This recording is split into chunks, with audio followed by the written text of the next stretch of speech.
হে everyone, আজকে বানাবো এই রেসিপিতে চিকেন ললিপপ। যার জন্য আমি একটা চিকেনের ডানা এবং রানের মাংস ছোট করে টুকরো করে 6 পিস করে নিয়েছি।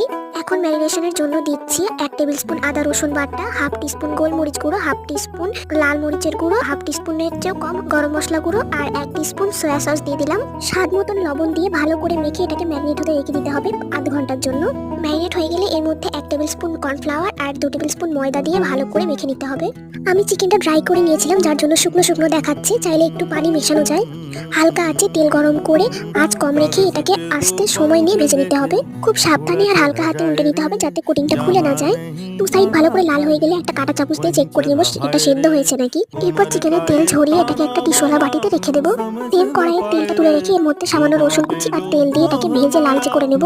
তারপরে 1 টেবিলস্পুন টমেটো সস আর 1 টেবিলস্পুন চিলি সস দিয়ে ভালো করে মিশিয়ে নেব। আমি এর মধ্যে সামান্য ভিনেগারও অ্যাড করেছি। এরপরে চিকেনগুলো দিয়ে ভালো করে মিশিয়ে নিলেই